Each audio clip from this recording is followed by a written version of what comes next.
देखिए हम लोग जो मैकेनिकल इंजीनियरिंग का सब्जेक्ट देख रहे थे, ठीक है ना, और उसमें हम लोग थर्मोडायनामिक्स का पार्ट देख रहे थे लास्ट क्लास में। हम कुछ क्वेश्चंस आपको करवाए थे लास्ट क्लास में भी, ठीक है ना, जिसमें 3 क्वेश्चंस ऑब्जेक्टिव हम आपको करवाए थे और 2 क्वेश्चंस जो है वो सब्जेक्टिव क्वेश्चन हम आपको करवाए थे, ठीक है ना।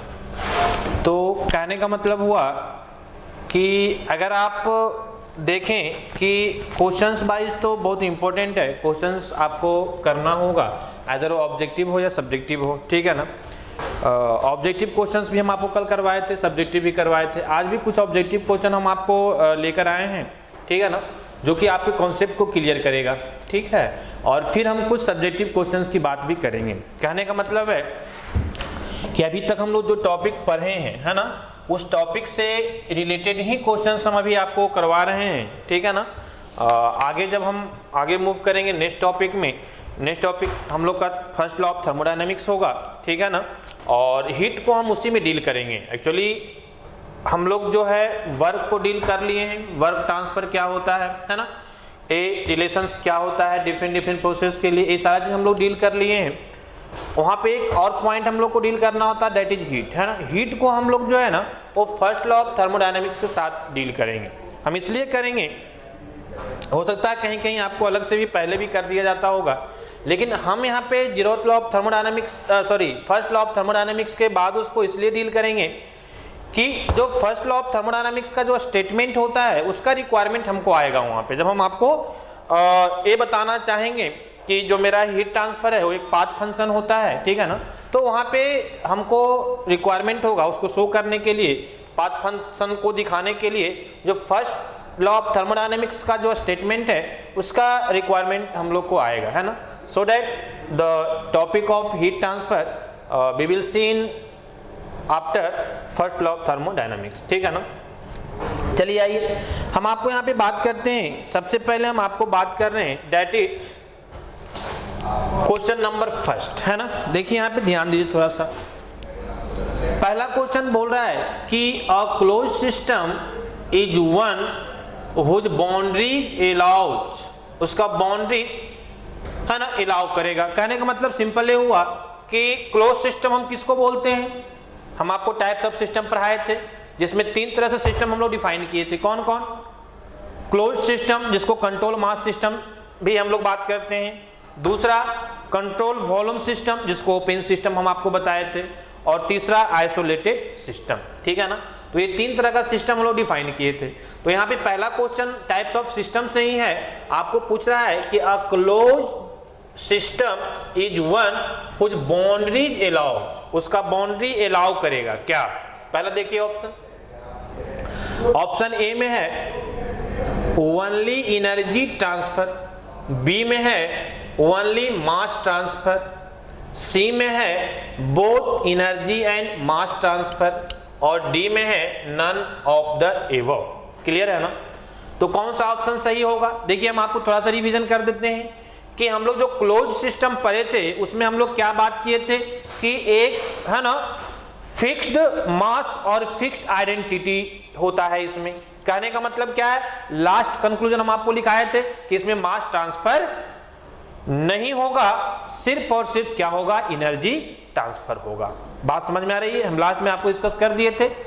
तो यहाँ पे मेरा क्लोज सिस्टम है, तो क्लोज सिस्टम में जो है वो फिक्स्ड मास सिस्टम होता है, फिक्स्ड आइडेंटिटी होता है, मास ट्रांसफर नहीं होता है। क्लियर ना। मास चेंज नहीं होता है, ओनली और ओनली क्या चेंज होता है, एनर्जी ट्रांसफर होता है। तो यहाँ पे जो बाउंड्री जिसका अलाउ करेगा वो क्या अलाउ करेगा, तो ओनली आपका जो है एनर्जी ट्रांसफर को अलाउ करेगा। ऑप्शन ए इज राइट, है ना। कभी मास ट्रांसफर को अलाउ नहीं करेगा, फिक्स्ड मास होता है, हम आपको डिस्कस किए थे। बोथ बोल रहा है, नहीं, ये भी आपका नहीं होगा। मास बोथ कहां पे होगा, ओपन सिस्टम में। हम बताए थे कि ओपन सिस्टम जो होता है वो कंट्रोल वॉल्यूम सिस्टम होता है, उसका वॉल्यूम चेंज नहीं करता है, लेकिन वहां पे मास ट्रांसफर भी हो सकता है और एनर्जी ट्रांसफर भी हो सकता है। क्लियर है ना। तो बोथ जब बात करेगा तो किसके लिए होगा, ओपन सिस्टम के लिए होगा या फिर कंट्रोल वॉल्यूम सिस्टम के लिए हम बात करेंगे। क्लियर ना। तो यहाँ पे जो क्लोज सिस्टम के लिए होगा मेरा ओनली एनर्जी ट्रांसफर होगा। तो क्वेश्चन नंबर ए का जो मेरा आंसर आएगा that is option number A. Clear है ना? तो 1 का जो आपका आंसर होगा ए होगा। चलिए आइए सेकेंड क्वेश्चन में हम चलते हैं, ठीक है ना। देखिए क्वेश्चंस बनाने से एक और बेनिफिट आपको मिलेगा कि चीजें जो है ना वो रिवाइज हो जाएगा। जैसे हम आपको यहाँ पे डिस्कस कर दिए फिर से तीनों टाइप्स ऑफ सिस्टम को, 3 टाइप्स ऑफ सिस्टम लोग पढ़े थे, तो I have discussed already this all the things. Now the question number second, the zeroth law of thermodynamics deals with, है ना, हम आपको पढ़ाए थे जीरोथ लॉ ऑफ थर्मोडायनामिक्स। देखिए जीरोथ लॉ ऑफ थर्मोडायनामिक्स में क्या पढ़ाए थे, तो हम आपको सबसे पहले पढ़ाए थे कि जीरोथ लॉ ऑफ थर्मोडायनामिक्स जो है वो 1931 में डेवलप हुआ था बाय फॉर्डर, ठीक है ना। दूसरा पॉइंट हम उसका स्टेटमेंट बताए थे। स्टेटमेंट क्या हम बताए थे कि जब बॉडी ए बी के साथ थर्मल इक्विलिब्रियम में है और बॉडी बी सी के साथ थर्मल इक्विलिब्रियम में है तो ए और सी भी आपस में क्या होगा, थर्मल इक्विलिब्रियम में होगा। क्लियर ना? तो वहीं से यहाँ पे क्वेश्चन आपको पूछा जा रहा है। देखिए कैसे क्वेश्चन पूछ रहा है, बोल रहा है the zeroth law of thermodynamics deals with, पहला में दिया है मैकेनिकल इक्विलिब्रियम, बी में दिया है केमिकल इक्विलिब्रियम और सी में दिया है थर्मल इक्विलिब्रियम और डी में दिया है थर्मोडायनामिक इक्विलिब्रियम। कौन सा होगा? तो स्टेटमेंट में ही बोल रहा है कि बॉडी ए बी के साथ थर्मल इक्विलिब्रियम में होगा, बी सी के साथ थर्मल इक्विलिब्रियम में होगा, तो ए और सी भी क्या होगा, थर्मल इक्विलिब्रियम में होगा। तो कहने का मतलब है कि थर्मल इक्विलिब्रियम इसका राइट आंसर होगा, है ना। किसके साथ हम लोग डील करते हैं, थर्मल इक्विलिब्रियम के साथ। और भी समझने की कोशिश करते हैं तो आप समझ सकते हैं कि हम आपको बताए थे कि जीरोथ लॉ ऑफ थर्मोडायनामिक्स को हम ब्रैकेट में लिखाए थे, this is the concept of temperature, concept of temperature, है ना। और इक्विलिब्रियम में थर्मल इक्विलिब्रियम का मतलब क्या होता है, इक्वलिटी ऑफ टेम्परेचर। बात समझ में आ रही है ना। तो कहने का मतलब कि इक्वलिटी ऑफ टेम्परेचर को हम लोग क्या बोलते हैं, थर्मल इक्विलिब्रियम बोलते हैं, और जीरोथ लॉ को हम लोग क्या बोलते हैं, कॉन्सेप्ट ऑफ टेम्परेचर बोलते हैं, है ना। तो और स्टेटमेंट भी आपको बोलता है कि बॉडी ए बी के साथ क्या होना चाहिए, थर्मल इक्विलिब्रियम में होना चाहिए। तो हम लोग जो जीरोथ लॉ ऑफ थर्मोडायनामिक्स को डील्स करते हैं विद किसके साथ करते हैं, तो थर्मल इक्विलिब्रियम के साथ करते हैं। क्लियर है ना। तो क्वेश्चन जो नंबर 2 है, क्वेश्चन नंबर 2 का राइट आंसर कौन सा होगा, सी होगा। क्लियर है, this is the right answer C. चलिए आइए क्वेश्चन नंबर 3 में, है ना। बहुत इजी क्वेश्चन है, थोड़ा सा आपको रिलेट करना है, लेकिन इंपॉर्टेंट इसलिए है कि आपका कॉन्सेप्ट रिवाइज हो, इसके लिए आपको क्वेश्चंस बनाना बहुत जरूरी है। चलिए क्वेश्चन नंबर 3 पे आइए। क्वेश्चन नंबर 3 में क्या बोल रहा है, अ थर्मोडायनेमिक प्रॉपर्टी, है ना, अ थर्मोडायनेमिक प्रॉपर्टी, प्रॉपर्टी से क्वेश्चन दे दिया है। हम आपको पढ़ाए थे, है ना, थर्मोडायनामिक प्रॉपर्टी क्या होता है, टाइप्स ऑफ प्रॉपर्टीज क्या होता है, ये सारा चीज हम आपको डिस्कस किए थे, है ना। तो प्रॉपर्टीज क्या था, है ना, तो हम बताए थे कि प्रॉपर्टी जो होता है any measurable characteristics of the system. Clear है ना, any measurable characteristics of the system is known as properties of that system, पहला पॉइंट। दूसरा पॉइंट बताए थे कि ए जो प्रॉपर्टीज होता है वो सिस्टम के स्टेट को भी डिफाइन करता है ना, कि वो सिस्टम जो है किस स्टेट में है। स्टेट का मतलब कंडीशन, किस कंडीशन में, मतलब क्या कि ये मान लिया कि अभी कोई सिस्टम इस कंडीशन में, इस स्टेट में है, मतलब यहाँ का टेम्परेचर क्या है, प्रेशर क्या है, वॉल्यूम क्या है, ये सारा प्रॉपर्टीज है। तो जो प्रॉपर्टीज होता है वो स्टेट ऑफ सिस्टम को भी डिफाइन करता है, एक coordinate of state of system भी होता है प्रॉपर्टीज। क्लियर है ना। चलिए आइए क्वेश्चन में क्या पूछ रहा है ना। लास्ट में हम आपको 3 पॉइंट लिखा दिए थे, है ना, लास्ट में हम आपको 3 पॉइंट लिखा दिए थे, important point with respect to properties, हम आपको हेडिंग देके लिखा दिए थे। पहला पॉइंट हम आपको क्या लिखाए थे कि properties is a point function, A point function होता है, ए पॉइंट पे डिपेंड करता है। दूसरा पॉइंट हम आपको क्या लिखाए थे कि it is independent of past history, past history से इसका कोई, है ना, वो पास्ट हिस्ट्री पे डिपेंड नहीं होता है, ये इंडिपेंडेंट ऑफ पास्ट हिस्ट्री होता है। मान लिया अभी स्टेट 1 में है ना, तो 1 जो स्टेट 1 है उसको कौन डिफाइन करेगा, प्रॉपर्टी डिफाइन करेगा। तो वहां का जो प्रॉपर्टीज होगा वो उसके पहले वाला हिस्ट्री से कोई मतलब नहीं होगा, इसलिए इसको हम बोलते हैं कि ये इंडिपेंडेंट ऑफ क्या होता है, पास्ट हिस्ट्री होता है। तीसरा पॉइंट हम आपको क्या बताए थे कि जो मेरा प्रॉपर्टीज होता है ना, वो एग्जैक्ट डिफरेंशियल होता है। जो प्रॉपर्टीज होता है वो क्या होता है, एग्जैक्ट डिफरेंशियल होता है। एग्जैक्ट डिफरेंशियल का मतलब क्या, तो हम आपको समझाएंगे थोड़ा सा डिटेल्स में इसको, ठीक है ना। एग्जैक्ट डिफरेंशियल के पॉइंट में हम लोग दो तरह से बातों को समझते हैं, है ना, कि एग्जैक्ट डिफरेंशियल का मतलब होता है कि अगर कोई आपका अगर इक्वेशन से समझना चाहते हैं, इक्वेशन समझना थोड़ा सा मुश्किल होगा, आप ऐसे समझिए कि मान लिया जाए कि जैसे हम लोग लिखते हैं वर्क डन का इक्वेशन लिखते हैं ना, तो P इंटू डी वी का इंटीग्रेशन कहां से कहां, V1 से V2। अगर वो कांस्टेंट प्रेशर के लिए हम लोग करते हैं तो बाहर कर देते हैं प्रेशर को, कांस्टेंट को, और इसको हम लोग dV का क्या करते हैं इंटीग्रेशन V, और क्या लिखते हैं V1 से V2 तक। तो ये क्या है, ये एग्जैक्ट डिफरेंशियल है। वॉल्यूम मेरा क्या है, प्रॉपर्टीज है, और इसको हम लोग क्या कर रहे हैं, तो V1 से V2 तक हम इसको इंटीग्रेट कर सकते हैं। ये फाइनली मेरा P into V2 minus V1 आएगा, तब इसको हम लोग क्या बोलते हैं, एग्जैक्ट डिफरेंशियल बोलते हैं। जैसे वर्क हो गया, वर्क मेरा क्या है, इन एग्जैक्ट डिफरेंशियल है।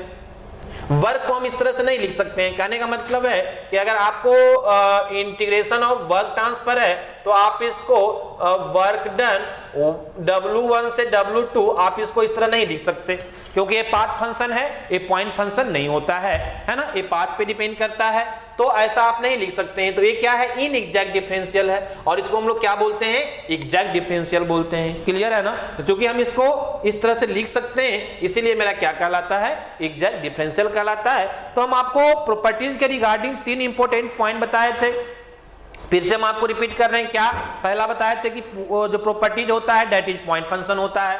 दूसरा हम आपको क्या बताए थे कि it is independent of past history, past history से कोई इसका रिलेशंस नहीं होता, इंडिपेंडेंट होता है। तीसरा हम आपको क्या बताए थे कि it is a exact differential, ठीक है ना। अब देखिए उसी में से पॉइंट में से कुछ क्वेश्चन यहाँ पे पूछ दिया होगा, तो बोल रहा है क्वेश्चन नंबर 10 कि थर्मोडायनेमिक प्रॉपर्टीज, पहला ऑप्शन दिया है depends on the past history of the system, बोल रहा है कि वो सिस्टम के पास्ट हिस्ट्री पे डिपेंड करेगा, जो कि नहीं, हम क्या बोले, इंडिपेंडेंट होगा। तो ये देखिए सेकेंड में आपको दिया हुआ है does not depends on the past history of the system. Clear है ना। आइए ऑप्शन सी भी देख लेते हैं क्या बोलता है।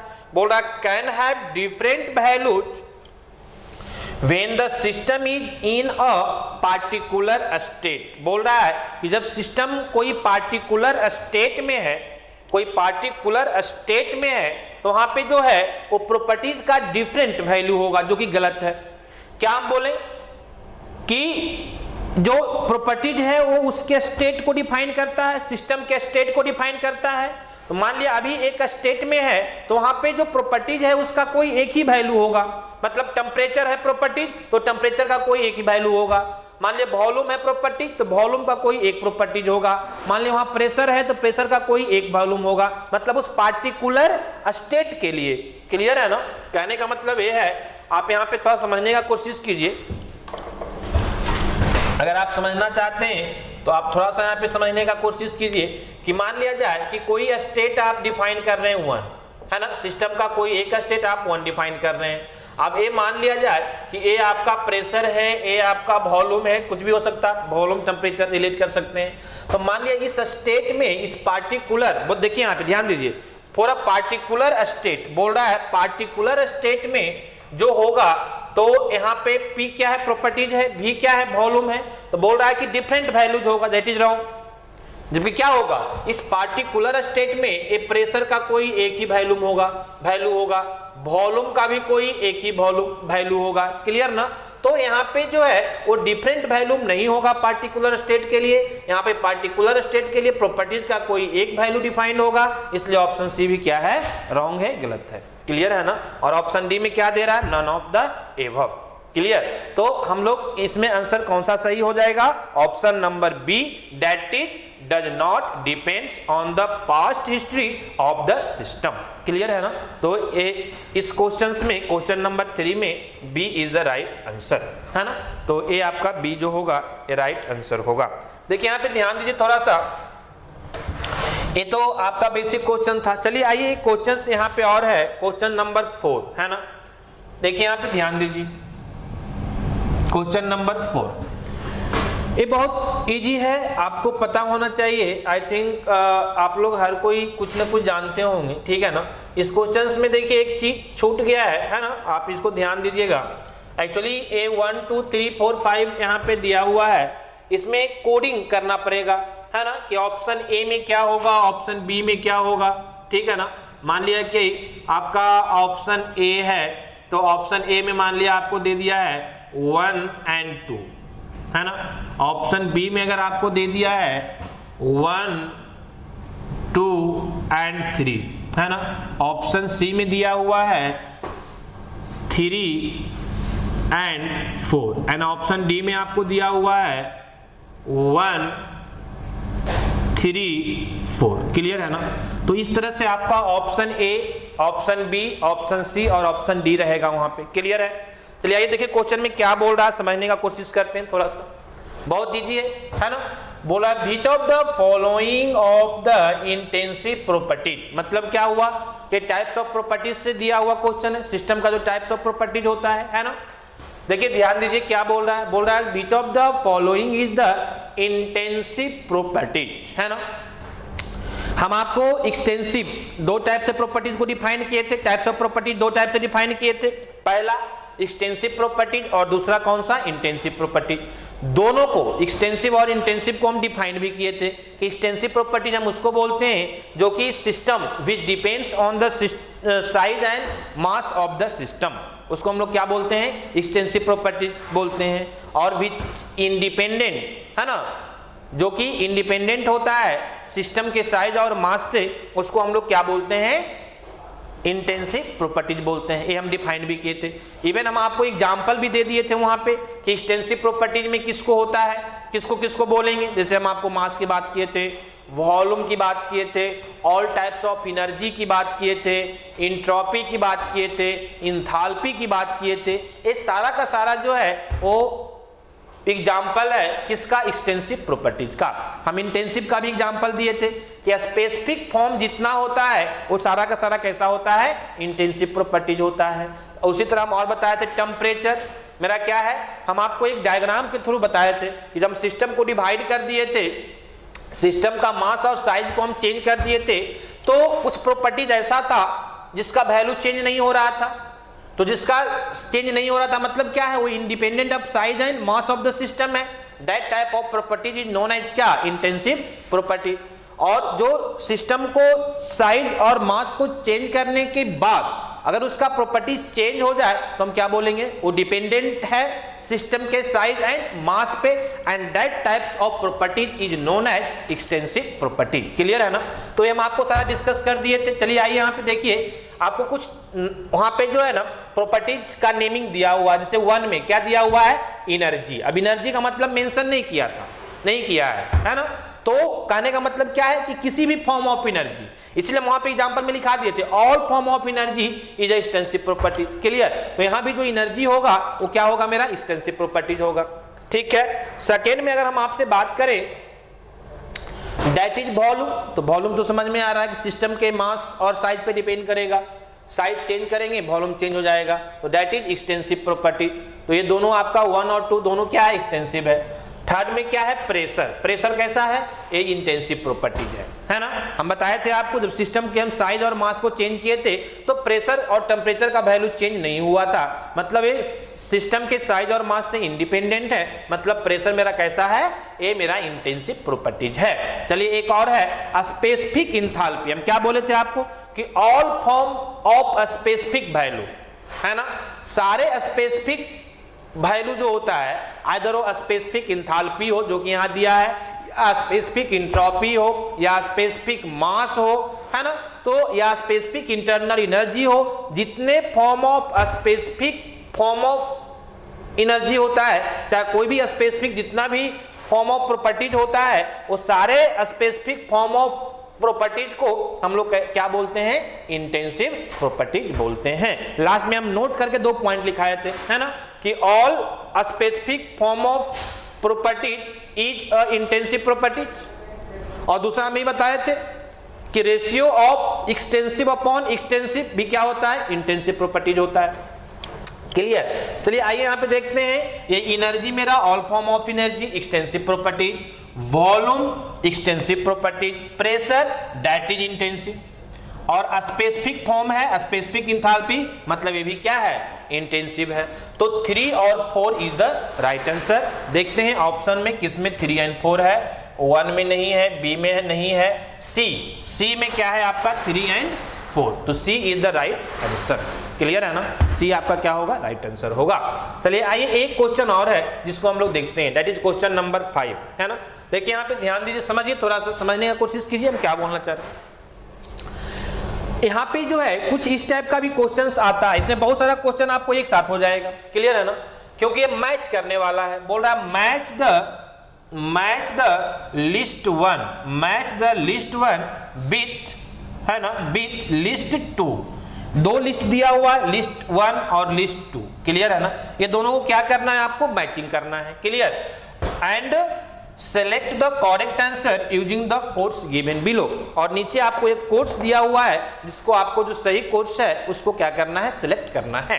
क्लियर ना, चलिए आइए देखते हैं, है ना। थोड़ा सा अच्छा क्वेश्चन है, इस टाइप का क्वेश्चन भी आपको पूछा जाता है जो अच्छे एग्जाम्स होते हैं, जैसे इंजीनियरिंग सर्विसेज हो गया, या और भी कोई आपको एसएससी जेई लेवल तक में भी पूछता है इस टाइप का क्वेश्चन, मैचिंग वाला। सेमेस्टर में नहीं पूछता है, थोड़ा सा मुश्किल से, लेकिन चूंकि हम लोग कॉन्सेप्ट पढ़ चुके हैं तो ठीक है, थोड़ा सा हम लोग अच्छे क्वेश्चंस को भी करने का कोशिश करते हैं। क्योंकि कॉन्सेप्ट जो हम आपको दे रहे हैं, बार बार बोल रहे हैं, जो कॉन्सेप्ट आपको दिया जा रहा है, जो कंटेंट दिया जा रहा है, वो ऐसा नहीं है कि सेमेस्टर तक लिमिट है। इससे आप जो कॉम्पिटिटिव एग्जाम का अच्छे क्वेश्चंस होते हैं, जिसमें गेट, ईएस, पीएसयू जो भी है, वो सारे क्वेश्चंस को आप बना सकते हैं। तो कभी भी माइंड में आप ये मत सेट करें, है ना, इस तरह से आप जो है कंजर्वेटिव माइंड से ना पढ़ें कि ये सिर्फ सेमेस्टर के लिए ही हम पढ़ रहे हैं, है ना। आप जो है उस कंटेंट, जो सेमेस्टर में कंटेंट दिया जा रहा है आपको, इससे आप जो है ना, GATE, ES, PSU, SSC JE, ये ऑल टाइप से क्वेश्चन आप सॉल्व कर सकते हैं। देखिए यहाँ पे ध्यान दीजिए, हम क्या बात कर रहे हैं कि लिस्ट वन में क्या बोल रहा है, लिस्ट 1 में PQRS, ये 4 टाइप का जो है ना स्टेटमेंट दिया गया है। क्या बोल रहा है, पहला बोल रहा है a jet engine is flight, है ना। बी में बोल रहा है water being heated in a sealed container, ठीक है ना। बोल रहा है कि एक वाटर जो है वो सील्ड कंटेनर में है और उसको क्या किया जा रहा है, हीट किया जा रहा है। सिमिलरली आर में क्या बोल रहा है, बोल रहा है इंटरनल एनर्जी के बारे में बोल रहा है। और एस में क्या दिया है आपको, स्पेसिफिक एंट्रोपी, है ना। चलिए आइए, लिस्ट 2 में क्या है, पहला में दिया है क्लोज सिस्टम, दूसरा में दिया है ओपन सिस्टम, तीसरा में दिया है इंटेंसिव प्रॉपर्टीज, और चौथा में दिया है एक्सटेंसिव प्रॉपर्टीज। क्लियर है ना, अब इसको मैच करना है। क्लियर, चलिए आइए देखिए, यहाँ पे ध्यान दीजिए। एक्चुअली होता है क्या है, कुछ चीजें जो है आपको न्यू दिखेगा। जैसे अभी हम आपको जो ऑप्शन पी है, जो आपका स्टेटमेंट पी है, a jet engine is flight, है ना। तो कहने का मतलब क्या है कि थोड़ा सा आपको लग रहा हो कि नया वर्ड है, क्या बोलना चाह रहा है, तो बोल रहा है तो सिंपल तो बोलना चाह रहा है कि जेट इंजन है जो फ्लाइट कर रहा है। क्लियर है ना, तो अब वो जो है किस टाइप का सिस्टम होगा, है ना, ओपन सिस्टम होगा कि क्लोज सिस्टम होगा। दोनों ऑप्शन आपका दिया हुआ है कि क्लोज सिस्टम होगा कि ओपन सिस्टम होगा। क्लियर, तो अगर कभी कभी होगा कि 4 पॉइंट आपका दिया हुआ है, 4 स्टेटमेंट दिया हुआ है, अगर कोई स्टेटमेंट लगता है कि आपको न्यू टाइप का है, समझने में दिक्कत हो रहा है कि उसका आंसर क्या होगा, तो आप उसको पहले छोड़ दीजिए, ठीक है ना। यहाँ पे आप एलिमिनेशन प्रोसेस को यूज कीजिए कि जो नहीं आ रहा है समझ में, उसको पहले आप एलिमिनेट करिए, उसको आप रहने दीजिए। आइए सेकेंड स्टेटमेंट पे आइए, है ना। तो सेकेंड स्टेटमेंट क्या है, water being heated in a sealed container, है ना। सील्ड कंटेनर में वाटर को क्या किया जा रहा है, हीट किया जा रहा है ना। अब यहां से आप समझ सकते हैं कि जब आपका वाटर को हीट किया जा रहा है सील्ड कंटेनर में, इस सील्ड वर्ड जो है ना, ये यहाँ पे इंपॉर्टेंट है, क्योंकि अगर सील्ड नहीं रहेगा तो चेंज हो जाएगा कॉन्सेप्ट। बात समझ में आ रही है ना। तो हम आपको बताए थे, एग्जाम्पल दिए थे क्लोज सिस्टम में हम आपको एक एग्जाम्पल दिए थे, है ना, कि कोई भी फ्लास्क, सील्ड फ्लास्क जो होता है ना, वो मेरा क्या कहलाता है, क्लोज सिस्टम कहलाता है, क्योंकि सील्ड है मतलब वहां से मास ट्रांसफर नहीं होगा, हाँ एनर्जी ट्रांसफर हो सकता है। क्लियर है ना। तो कहने का मतलब आप हीट दे रहे हैं, हीटेड, आप हीट कर रहे हैं, है ना। वाटर बीइंग हीटेड, वाटर को हीट किया जा रहा है, तो हीट किया जा रहा है मतलब हीट ट्रांसफर हो रहा है हाई टेम्परेचर से लो टेम्परेचर, तो heat is the form of energy.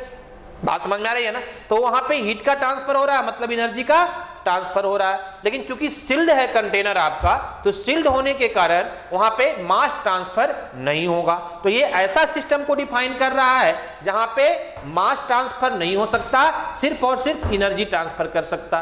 तो ऐसे सिस्टम को हम लोग क्या नाम देते हैं? Closed system. बात समझ में आ रही है ना?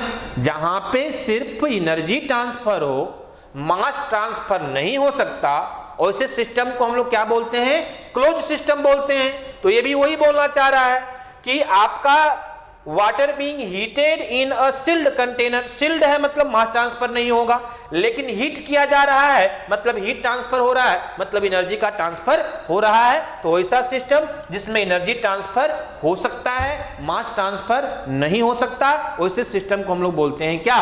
Closed system. तो हमको ये समझ में आ गया कि क्यू का जो होगा एक क्लोज सिस्टम होगा। तो क्लोज सिस्टम कहां पे है जी? 1 में है। तो क्यू का 1 है ना, Q का 1 दिया है, Q का 1 यहां भी है, Q का 1 यहां भी है। तो और हम देखते हैं, आगे रिलेट करते हैं क्या है। नेक्स्ट जो आपका R है, दैट इज इंटरनल एनर्जी।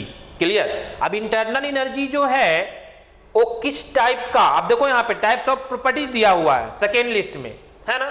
तो जो आपका इंटरनल एनर्जी है वो किस टाइप का प्रॉपर्टीज है? अभी हम आपको बताए थे कि ऑल फॉर्म ऑफ एनर्जी कैसा होता है? Extensive properties.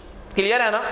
स्पेसिफिक फॉर्म अगर उसी को हम कर देंगे, प्रॉपर्टीज का स्पेसिफिक फॉर्म अगर हम बात करेंगे तब इंटेंसिव हो जाएगा। लेकिन यहाँ पे स्पेसिफिक की बात नहीं कर रहा आर में किसकी बात कर रहा है? सिर्फ इंटरनल एनर्जी का। तो all form of energy is extensive property, तो इंटरनल एनर्जी भी कैसा होगा? एक्सटेंसिव प्रॉपर्टीज होगा। क्लियर ना? तो Q का 1 आया था और R का, है ना, R का क्या आना चाहिए आपका? इंटरनल एनर्जी है मतलब एक्सटेंसिव प्रॉपर्टी जाना चाहिए। तो R का 4 आना चाहिए, तो 1 है ना, Q का 1 और R का 4। अभी तक आपका B में जा रहा है। क्लियर है ना? चलिए आइए एक और देखते हैं, नीचे वाला। तो आपका S में क्या दिया हुआ? Specific entropy. अभी हम बता रहे थे, कितना बार हम रिपीट कर चुके हैं कि all specific form of properties जो होता है, स्पेसिफिक फॉर्म ऑफ प्रॉपर्टीज, वो कैसा होता है? इंटेंसिव प्रॉपर्टीज होता है। चाहे वो स्पेसिफिक एंथैल्पी हो, स्पेसिफिक एंट्रोपी हो, स्पेसिफिक इंटरनल एनर्जी हो, स्पेसिफिक वॉल्यूम हो, जितने भी form of specific form of properties होता है वो सारे के सारे कैसा होता है? दैट इज इंटेंसिव प्रॉपर्टीज, है ना। तो कहने का मतलब कि एस का क्या होना चाहिए? 3 होना चाहिए, है ना। तो Q का 1,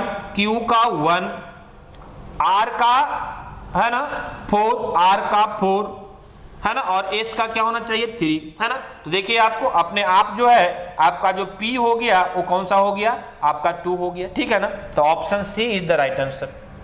तो कहने का मतलब है कि कहीं एक स्टेटमेंट आपको नहीं भी समझ में आ रहा है तो आपको कंफ्यूज होने की जरूरत नहीं है। आप नेक्स्ट देखें, अगर नेक्स्ट आपका 3 अगर मैच कर गया तो ऑटोमेटिक जो बचा उसका आंसर हो जाएगा। क्लियर ना? और ऐसे में आपको समझा देते हैं कि जो जेट इंजन फ्लाइट का मतलब हुआ कि जेट इंजन आपका उड़ रहा है, फ्लाइट कर रहा है। ठीक है ना। तो ये जो है मेरा, हम आपको एग्जांपल दिए थे कि जैसे मेरा टरबाइन हो गया, जैसे मेरा पंप हो गया, समझ रहे हैं ना। ये सारा का सारा कैसा है? ओपन सिस्टम में। क्यों? क्योंकि यहाँ मास भी ट्रांसफर होता है और एनर्जी का भी ट्रांसफर होता है। क्लियर है ना। तो उसी तरह जो जेट आपका फ्लाइट करता है तो वहां पे दोनों का ट्रांसफर होता है ना। क्योंकि वहां पे बल्ब होता है, बल्ब से हीट निकलता है, देखते हैं आप, धुआं निकलता है, तो सब मास उसमें होता है धुआं में, क्योंकि एयर का पार्टिकल्स का भी मास होता है। तो वहां से मास निकल रहा है, फ्यूल जा रहा है, समझ रहे हैं ना। तो कहने का मतलब है, और एनर्जी ट्रांसफर तो होगा ही, एनर्जी नहीं होगा तो बिना एनर्जी का फ्लाइट कैसे करेगा जेट। तो कहने का मतलब कि जेट इंजन फ्लाइट के केस में क्या होता है कि यहाँ पे दोनों का ट्रांसफर होता है, मास ट्रांसफर भी होता है और एनर्जी ट्रांसफर भी होता है। इसलिए इस टाइप के सिस्टम को, जैसा जहाँ पे एनर्जी ट्रांसफर भी हो और मास ट्रांसफर भी हो, हम लोग क्या नाम देते हैं? ओपन सिस्टम देते हैं। इसीलिए मेरा पी का आंसर क्या होगा? 2 होगा। क्लियर? तो ये आपका कुछ क्वेश्चंस था, कुछ बेसिक क्वेश्चन था जो हम आपको डिस्कस कर रहे थे। ये सारे के सारे जो है ये ऑब्जेक्टिव मोड में क्वेश्चंस थे। ठीक है ना। अब हम कुछ सब्जेक्टिव क्वेश्चंस है ना, एक सब्जेक्टिव क्वेश्चंस करेंगे और उसके बाद हम लोग स्टार्ट करेंगे फर्स्ट लॉ ऑफ थर्मोडायनामिक्स, और उसी में हम लोग हीट को भी स्टडी करेंगे। Okay, thank you.